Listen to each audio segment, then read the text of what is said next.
Welcome to the Encore Audio Archives YouTube channel. I'm Taper Dave, and this is my channel. I've uploaded hundreds of talks here that I've recorded at meetings in West LA, and I've also recorded conventions starting in 2013. I've got a bunch of those up. And Walt and Mary Murray, the original owners of Encore Audio Archives, started the company in the 80s, and Walt recorded Joe and Charlie's and a bunch of stuff down in Vista, California. My sobriety date is June 20th of 1994. I hope you find something you like, so please like and subscribe to my channel and comment down below. If you want to hear something that I don't have or that you don't see, I'll see that I get it. Anyways, take care and have a great day if you want to.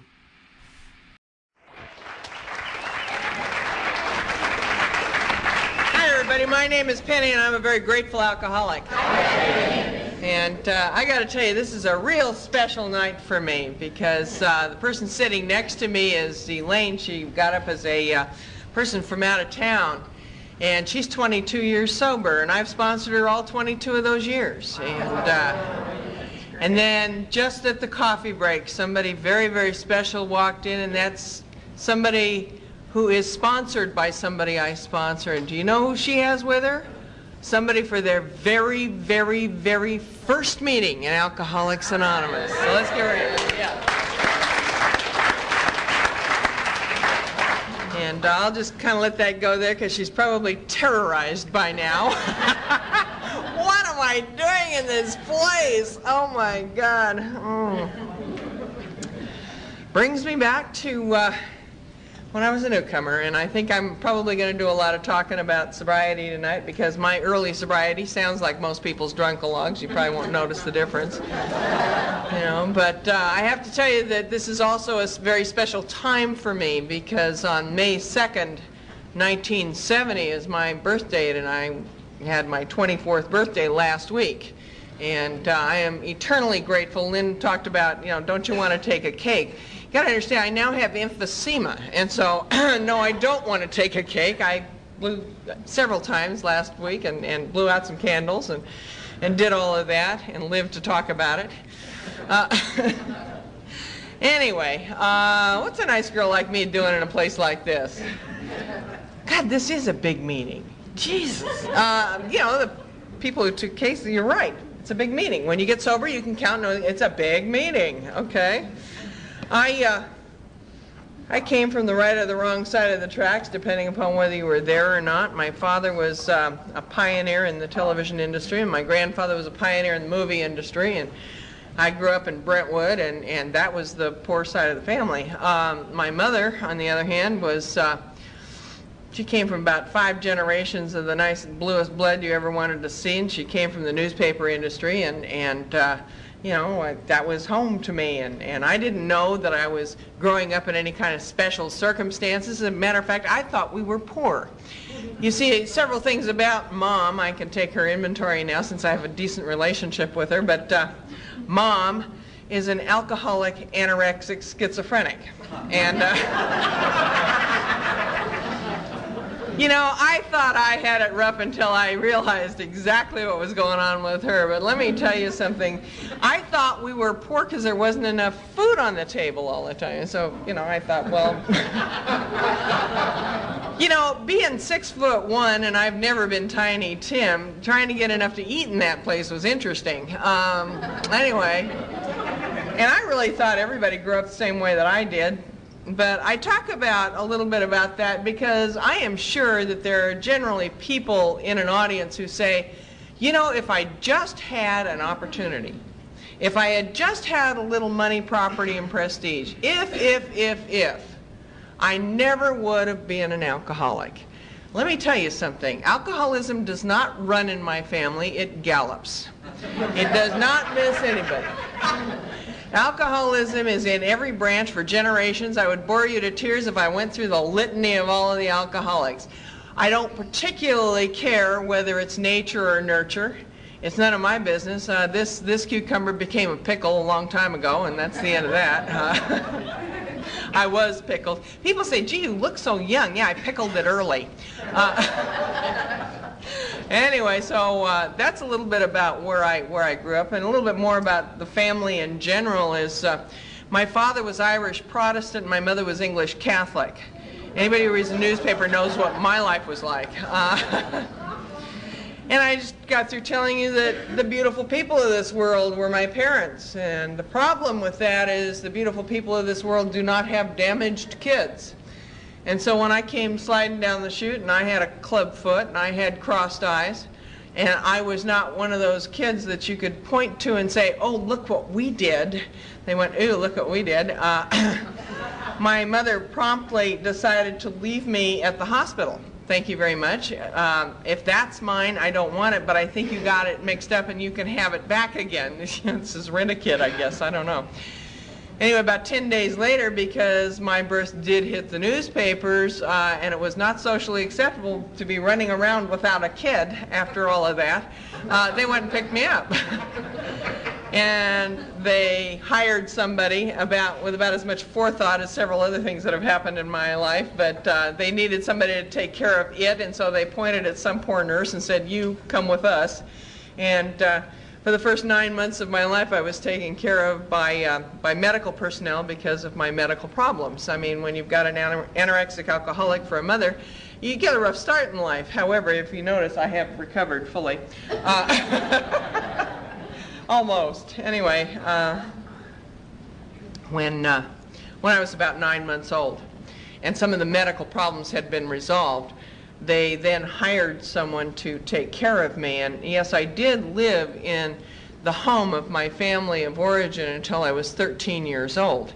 However, I was raised by this other person, and what I didn't know, and here's where my story gets a little bit funny. You know, I've been pitching in Alcoholics Anonymous for a very long time. And I kind of have the chronology down until when I was 17 years sober, I suddenly realized that the reason I had no memory from 13 back of what my life was like. And the problem was my family hired people who were very angry at wealthy people. And I was physically and sexually abused. And I used to laugh and say, well, probably nothing happened and I was so bored I forgot it all. I liked that one. And the other one was, well, the butler must have done it. Boy, was I almost right on that one. Anyway, and I'm sorry to say that I'm not one of those wonderful examples of, and 10 minutes later I had worked it through. I continue to have to work that stuff through. And that's just kind of how that is. So I was raised essentially by people who were very angry at me for something I had nothing to do with. And I could never figure out whether I was angry and treated that way or treated that way and got angry. I don't know that that matters any more than nature or nurture on the alcoholism. The thing is, when I was 13 years old, and by the way, having family like my family, you know, you're learning all of the things like you curtsy now and you set tea for 14 here and you do this. And then my father used to say, and you remember who you are and go in and take over and be an extrovert and, you know, take over the room. And so I never knew whether to take over or curtsy. So I became an introverted extrovert. You know, I was a very confused child. And anyway, I was not a nice kid. I was one of those kids that if you got real close to me, I'd probably kick you in the shin or spit in your eye or do something wonderful to endear myself to everyone forever. And when I was 13 years old, I was called into my father's office. And I was given an offer that if I wanted to leave, I could do so as long as I went to the schools of their choice. And I just said, pick a school. Now, I have to tell you that I couldn't get out of there fast enough, and I was 13 years old, so I used to put that out in Alcoholics Anonymous meetings like I was a rough, tough cream puff, and I left home when I was 13. I went to boarding school, you know, and they were just as glad to get rid of me as I was them. We didn't have a love fest going. And I learned some wonderful things at age 13. One of them was, as I was packing to go off to school, my mother walked into the room where I was getting a suitcase ready with a little bottle of pills. And she said, now, dear, you make sure that you take one of these every morning. And I had never listened to anything that this woman said. So I dropped it in the suitcase. And like that night, as I was unpacking, I found them, and I took one. Oh, God, I was home. That wonderful anorexic mother of mine had just turned me on to whites. Isn't it great? And hello. And as I told you, I was pretty angry. I was an angry, belligerent 13-year-old with absolutely no manners, and I was completely unhousebroken. And and one of my favorite other unhousebroken peoples here. I love it. Anyway, I ran. I did not walk. I have to tell you that I really did blame my mother for turning me on to speed. But I was in that boarding school, and I ran to the public telephone, and I called up my girlfriend and ordered her brother back with more. And this was in the 50s, and I want you to know, sometime after I got sober, which is in the 70s, that same school had somebody who was relatively famous found out for having drugs in that school. I thought, Jesus, we were doing that 30 years ago. What's the matter with them? Anyway, that's one of the things I learned at 13. The other thing is, you know, what do you do with a 13-year-old? Now I've found speed, and I can be up for 72 hours. And I have to tell you that I have no more inhibitions. None. As if I had, well, none. We'll just leave it there. And so what do you do with an angry, belligerent, up for 72 hours, unhousebroken 13-year-old? You teach it to drink is what you do. If you have any self-respect and want to shut it up, you teach it to drink. And so that's basically, I call myself a backdoor alcoholic. And I learned better living through chemistry at age 13. And I would love to say, and I had this mild milquetoast existence and tripped into Alcoholics Anonymous after spilling one too many martinis. That didn't happen that way. I went on a ride that most women alcoholics are familiar with, you know, and I don't want to get into a blow-by-blow description of what happened. I mean, the disease took me places, and I have to tell you, I was chasing a drink. I call my story Brentwood to Skid Row and back again, because you see, when I got sober, I'd been living on Skid Row for 5 years. And I had not, you would not have believed I came out of those fine finishing schools and those fine boarding schools. I was barely able to speak English. I spoke something called truck driverese. And I was very, very angry. I was just one of those people that you looked at and said, God, she's angry. And what I had learned to do, because you see, I did not have any coping skills for where I went. They didn't teach that in those schools. And so I learned how to act angry. I learned how to put on the show. I learned how, and it wasn't that I was that aware of my fear, because I wasn't. I was not one of those people that allowed myself the luxury of feeling fear. But I had to look angry. You know, I had this little Miss American Pie look on my face, and so I had to start looking tough. And so what I did, I remember I finally graduated from high school at 19. That's a whole nother story. And there I was without any place to go, and I had to make my first score myself, because there were no more brothers of girlfriends and no more anybody to bring the stuff, and I couldn't survive that way anymore. And so what I did is I stood in front of a mirror, and I put on some black jeans and some black boots, and I had a ducktail and combed my hair back and a tight black turtleneck, and I practiced. I practiced looking tough, and I practiced don't fuck with me, just that look, so that you didn't have to ask, because if you'd asked, my voice would have quivered. You know. However, I will say that I was not particularly in touch with being afraid, and so I learned how to act tough. And let me tell you, 15 years later, when I got to Alcoholics Anonymous, that was no longer an act, that was who I was.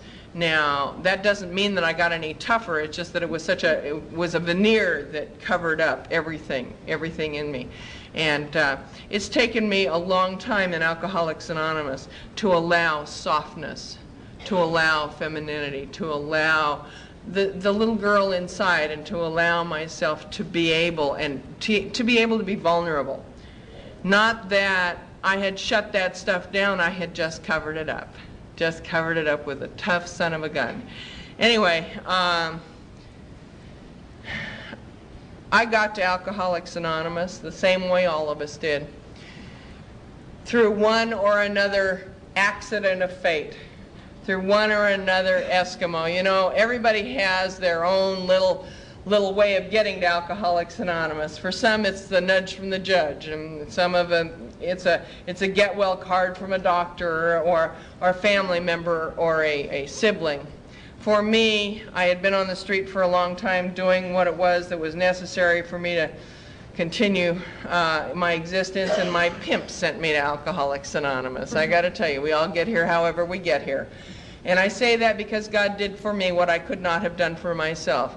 You have to understand that if I had the intelligence to call Alcoholics Anonymous, which I never would have, because you see, drinking wasn't my problem.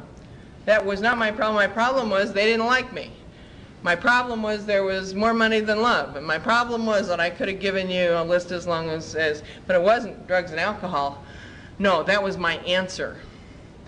I got here because this person no longer wanted what I had, to put it mildly. And he told me to pack or go to a meeting.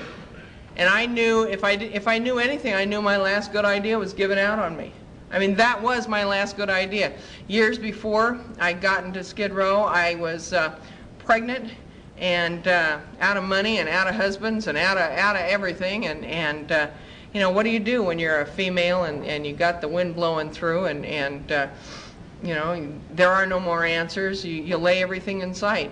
Everything that'll hold still, and a few things that won't, you nail them down, you know. And that's what I did. And some guy left a 20 on the nightstand, and that's why I call prostitution my last good idea. But that was running out on me, and I got sent to Alcoholics Anonymous by this guy. I found out later that he had 6 years in Alcoholics Anonymous, which beyond me. Anyway, and I usually like to tell that story because very often there's a female in the room who sidles up and you know, we're all shaking hands. You knew him too, huh? Difference is I've been sober long enough to talk about it. Anyway, so I got to Alcoholics Anonymous, and strangely enough, I didn't get here sober. I hadn't done anything sober in so damn long. I didn't even know you could. And, you know, I didn't answer the phone or the door sober, and so I didn't go to my first Alcoholics Anonymous meeting sober. I was not here to get sober. And I just went because my last good idea was given out on me, and I got sent to a little place called the 202 Club in Pasadena.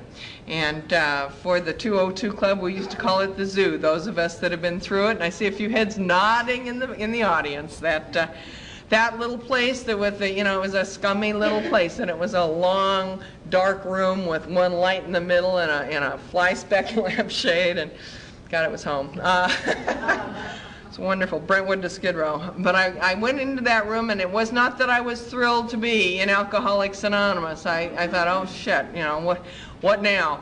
And I kind of hung out because they said, keep coming back. What a concept. You mean keep coming back? You mean you've seen me once and you want me to come back? So I kept coming back. And besides that, the grass got a little greener in there. It was better than when I was picking up on the street. I did spot the payphone, and there is legend about some lady who used to do dime tricks off the payphone in the back of 202. So anyway, a couple of people really thought I had friends when I came in. Anyway. And we were a strange group of people, and remember it was 1970 and the whole world was very, very permissive, and the two people at 202 decided to be more permissive than the whole world, and so, you know, that's what we did, and, you know, a family that plays together stays together, I guess, and, you know, one day I had 10 days. See, I got 10 days and 10 days and 10 days and 10 days, a whole bunch, and I never got the 11th day. I couldn't get the 11th day. If I knew anything, I knew that I couldn't get the 11th day. And one night there was this guy standing at the podium, and everybody was nodding and clapping and doing what we do. Wow, right on, you know, all that stuff. And I thought, I'm going to ask him after the meeting. Now, at that moment, I don't think I had even formulated the question. But when I was faced with him after the meeting, I looked at him square in the eye, and I said, oh, let's clean it up. No. I said, why are they making it and I'm not? That isn't quite the language I used. I see a smile or two in the audience. Why are they making it and I'm not? And this man very kindly looked at me, and he asked me the most important question I've ever been asked in a meeting of Alcoholics Anonymous, and that's to date, that's a long time now. He said, have you ever tried it working the steps? Now, I'd been around, I guess, about 6 months. You know, we have ways of telling that. It was about 6 months. And I looked at him. I have to tell you, I said, what steps? I didn't even know there were any. So we can tell how much I was paying attention. Anyway, so the next question was very important. He said, do you have a sponsor?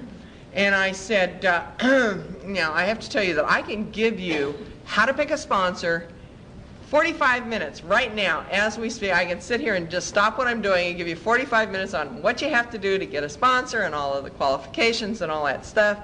However, God did for me what I could not do for myself, because I said, yeah, you. And so I now had a sponsor.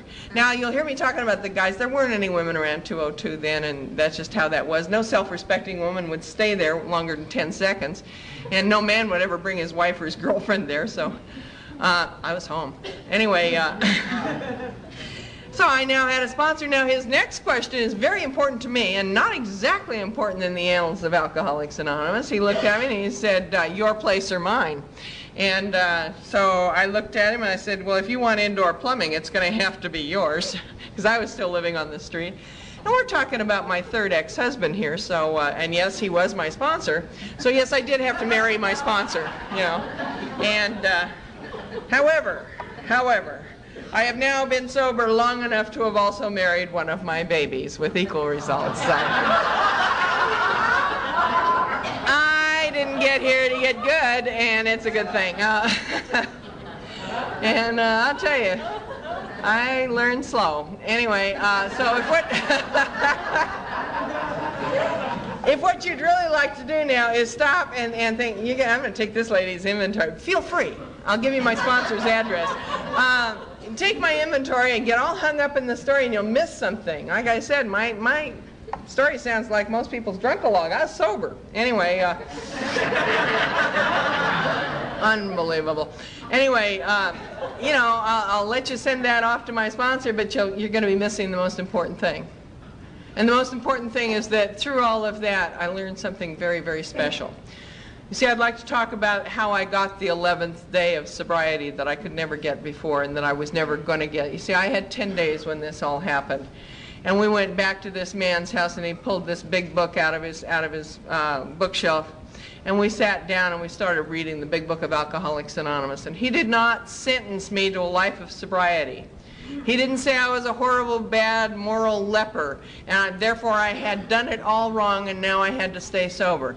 Instead, he did something very, very special, and this is why I say God did for me what I could not do for myself. What he did is he wrapped up step one. We admitted we were powerless over alcohol, that our lives had become unmanageable.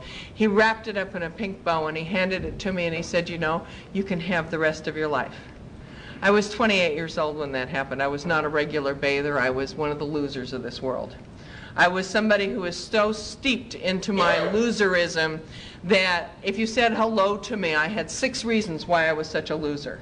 I mean, just there was nothing other than loser about me. And he wrapped up step one into a pink bow and he said, you know, all we have to do is figure out a way to stay sober one day at a time. And we talked about the disease of alcoholism, the disease of the obsession of the mind and the allergy of the body, coupled with a spiritual void.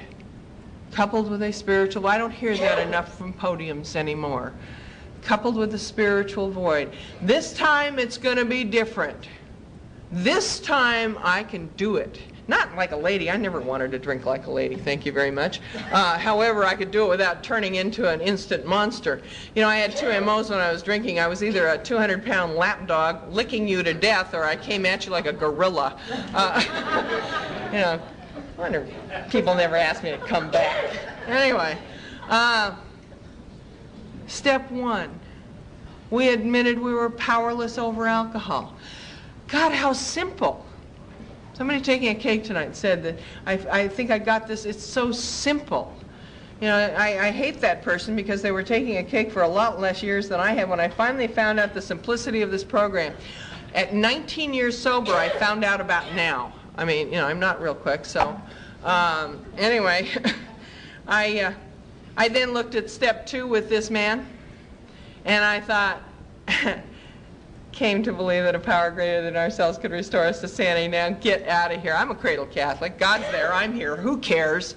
You know, this is not what I'm going to sit around and do. I was too hip, slick, and cool. Thank you very much. And so he said, I'll tell you what. Do you believe I believe? I said, well, if you tell me you do, I suppose so.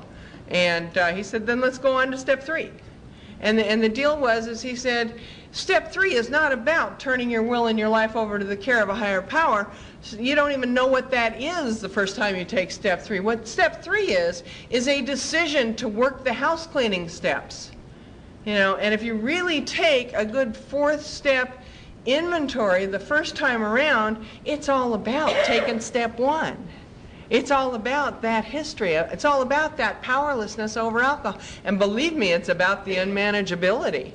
And so I said, okay, we can do that. And so I took a 3rd step, and a miracle started to happen. I mean, really miracles, plural, because this man was very spiritual. As I told you, I was still living on the streets, and he had a place to live. And so, but he also had to be at the club a lot to get all these newcomers, because after all, if you're going to be a guru, that's where you got to be.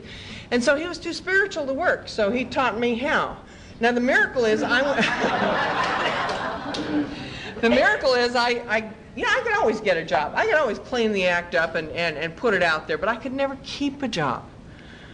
I actually went out when I was about 3 months sober and got a job and kept it. I kept going back. Then one day, of course, I got too spiritual to go to work too, but that's a whole nother story.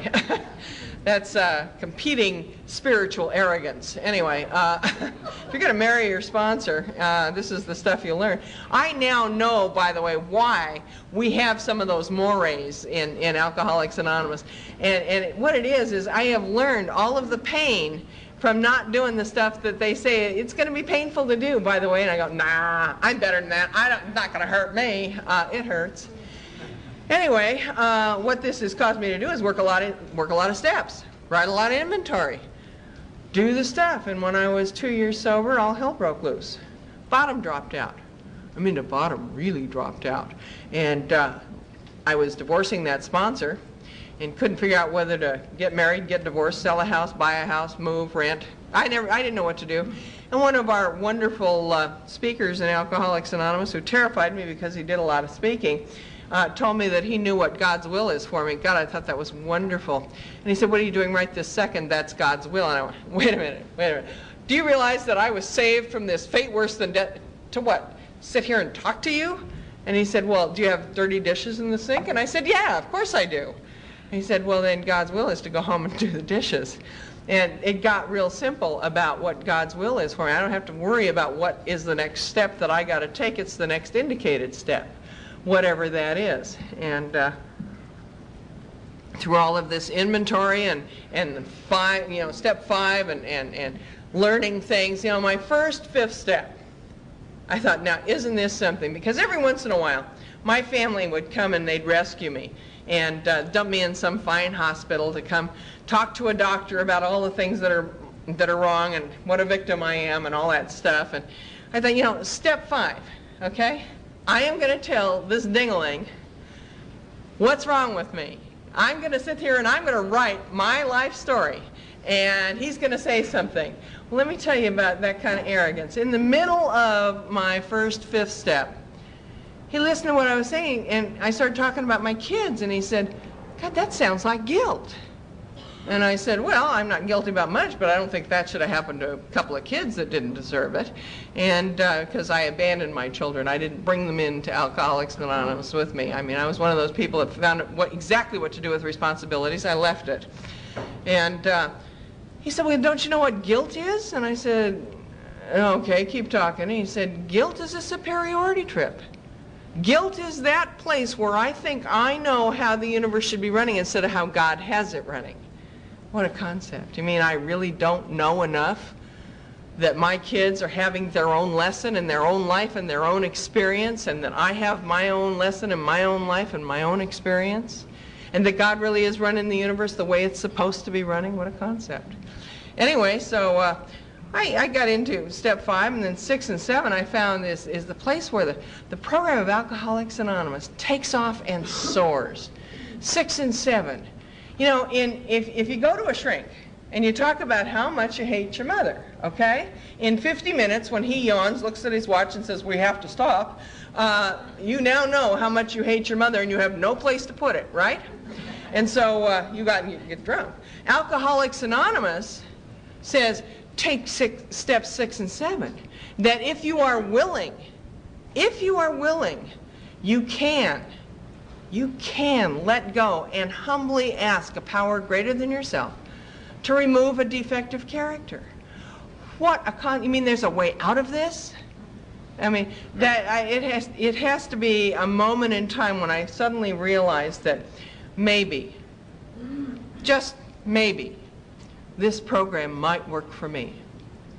Maybe, just maybe, this hard ass hadn't seen everything and done everything. Maybe, just maybe, Alcoholics Anonymous would work for me. I have to tell you that I would love to say that, and then I walked up the rest of the 12 golden steps and never had another problem. However, that isn't how life is.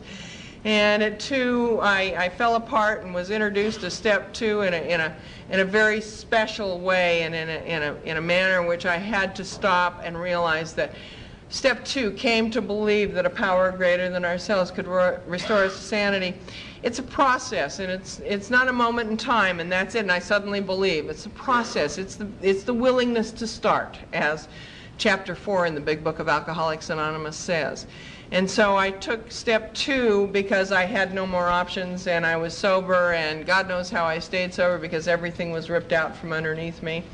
And I was able to take step 2, and then I moved over to West LA because I got into a relationship with a man who had sense enough to leave me years before, and we started to have a very, very special relationship, and there's some people in the room who knew him, and he was not an alcoholic, and I tell you, I used to change men more often than I changed my underwear, and we started to get some stability, and when we started to have this relationship, and you know, I could give out my phone number, and the phone number stayed the same for years. I mean, I moved temporarily to this place on Sepulveda Boulevard, which I finally moved from 17 years later. It's my temporary.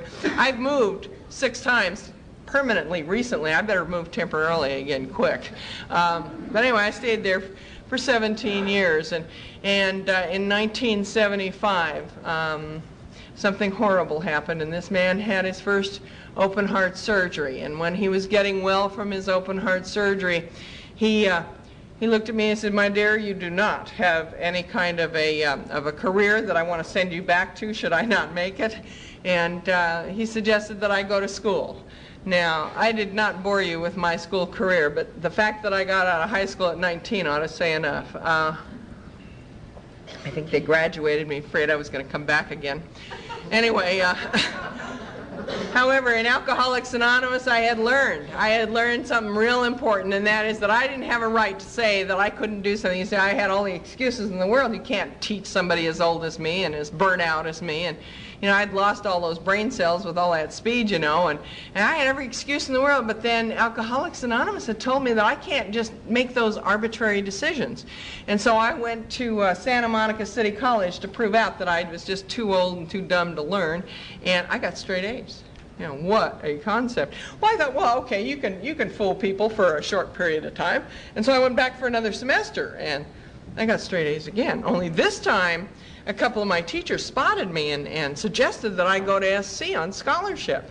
And now there's a real laugher. Anyway, I applied because one more time Alcoholics Anonymous had taught me that I have to at least try things. You know, the deal is you can try and fail, and that just means that you're supposed to be someplace else. It does not mean you're a failure as a human being. It just means you're supposed to be someplace else. But I kept succeeding at this school thing.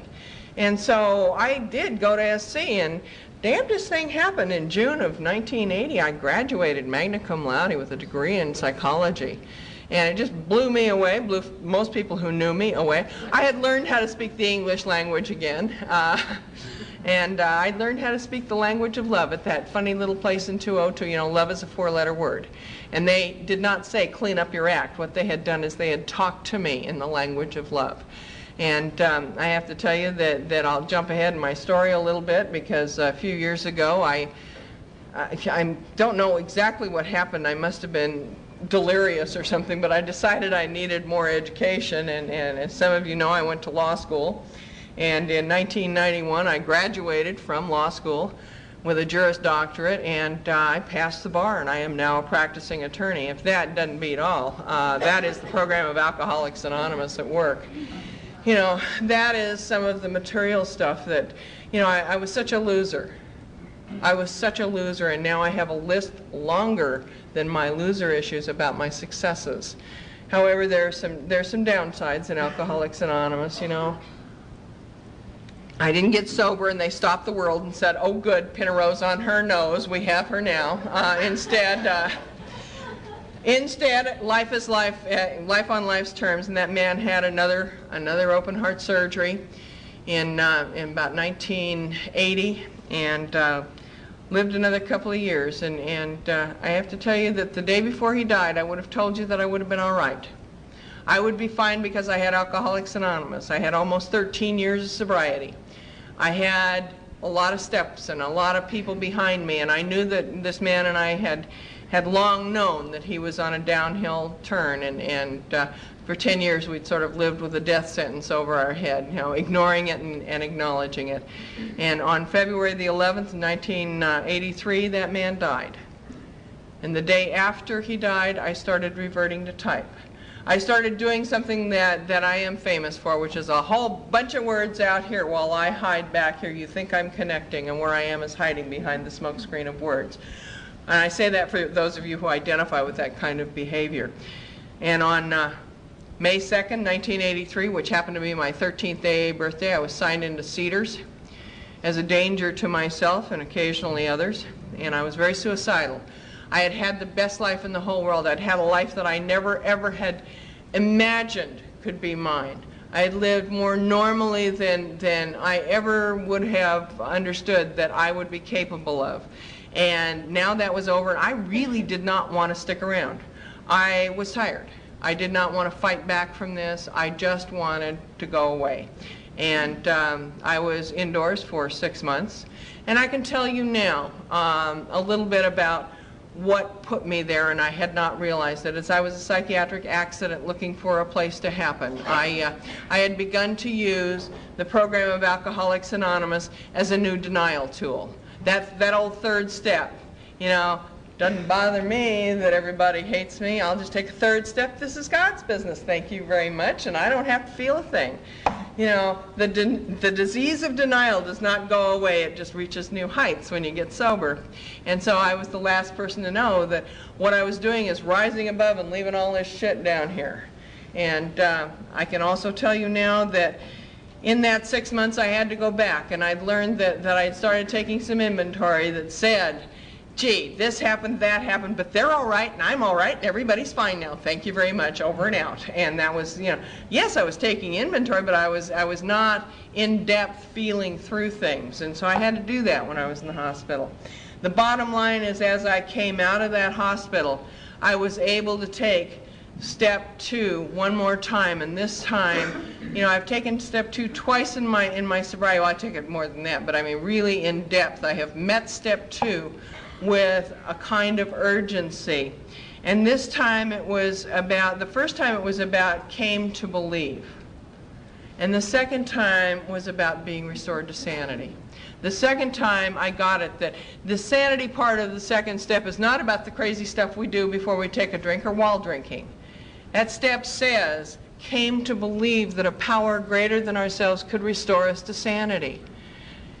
I like what my sponsor, my early sponsor, said. He said, you know, think about God as the only sanity, and God can restore us to that condition. You know, how pure, how wonderful, and how sane. And so came to believe that a power greater than ourselves could restore us to sanity. I looked at that God had given me tools and people and support systems and safety nets underneath me.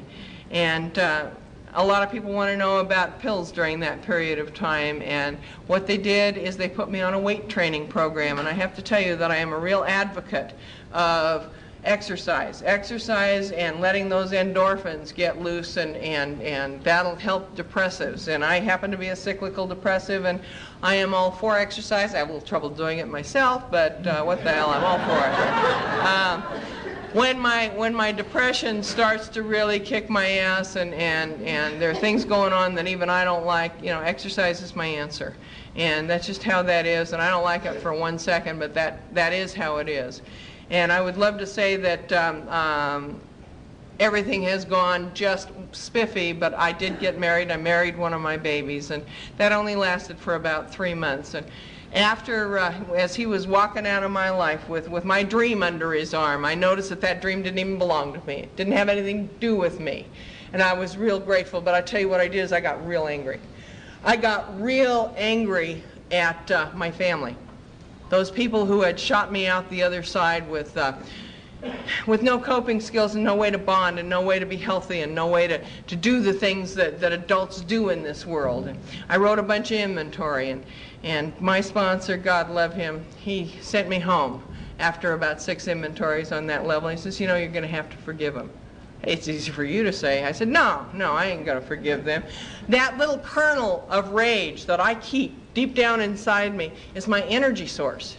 That's what gets me up off the floor. If I let that go, I'm going to be a pile of clothes on the floor. I am never, you got to remember, and this is what I said, you got to remember that I have college degrees because I was angry enough about where I was, that I got up every day and I went to those classes, and that I have a career because I was angry enough that I didn't have anything. And he said, I don't care. There is more power in love than in rage. And so he convinced me, because he had never steered me wrong before, to go home and start to pray for the willingness to become willing to forgive my family. And I have to tell you that at about the end of 2 weeks of doing this, because I was taught in Alcoholics Anonymous that you do it, and what happened were the results, and the results were that no amends and no forgiveness was ever necessary. You see, my family had not decided to have a kid, name it Penny, and ruin its life. That is not how that happened. What did happen is I got in the way of some other people's stuff. I took it damn personally. I mean, it was aimed at me, so I took it personally. It had so little to do with me. It could have been anybody. It could have been anybody. It happened to be me. And I happened to have come through a period of time in Alcoholics Anonymous where I finally got it that these are lessons, and that was a setup for my lessons, and it just kind of happened. Now, that moment in time, I have to tell you that I felt completely whole. I felt the hole in my gut clear up.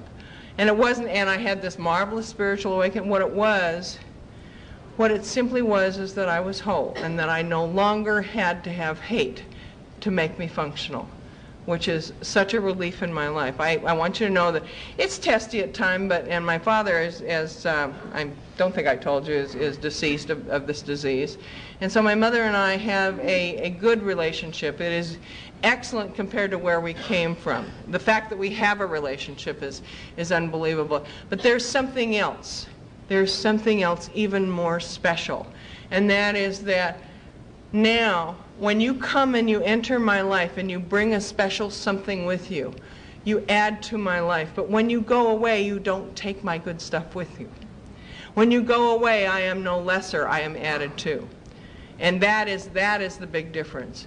I happen to be single, and I happen to live alone, and I'm one of those people that gives being single a new name.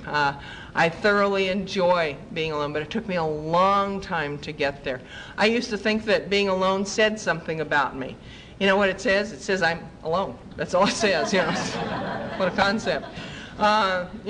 There are so many things I've learned in Alcoholics Anonymous, and I could go on for a while, but I've run out of time, and what I'd like to do is share with you the most important thing I have ever learned in Alcoholics Anonymous, and that is I am not bad getting good, and I'm not sick getting well. What I am is one of God's kids learning lessons as they're given to me. Thank you very much.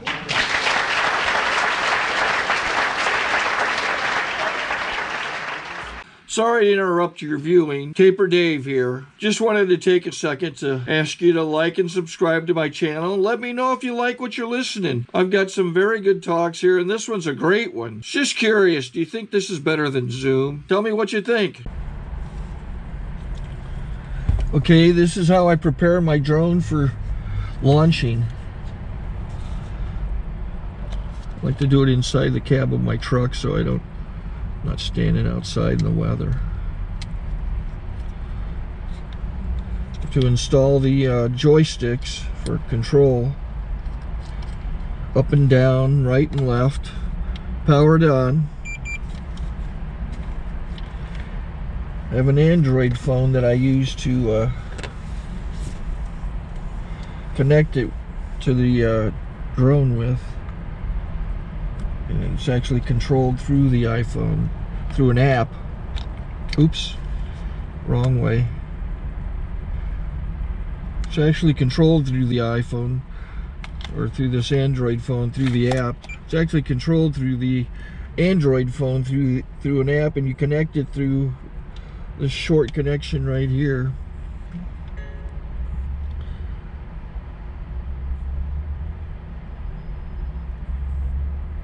Remote control connected. Remote control's connected. So I pull out the drone. I have to extend the legs. Long legs extended first, then the short legs. Remove the gimbal protector. Set that aside, then power it on one short burst, then one long burst. I lay it down. So I have to go to calibrate. So the drone's not connected yet. It shows you here as this drone gets disconnected, even though the remote's powered on. So the drone has to establish it's connected. So I go into the app to calibration mode. First I'll calibrate the remote controller. Start calibration. Out, in, oop, out, in, up, down, and then this little wheel is to control the gimbal. So it's calibrated. Go to gimbal calibration, start calibration, and then it calibrates the gimbal. I don't know if that shows up. The gimbal's moving all over the place. Changes, you can see it on the video. And I'm calibrated to take off. It's acquired 7 satellites at the moment. There are 26 satellites up in the sky, which it has to acquire before you can take off. So it's connected. It's got enough satellites. This is white. I can go to press this little arrow button, swipe right to take off, and it would start the motors if I slid this to the right. But I'll wait till I get outside. Don't want to do it inside.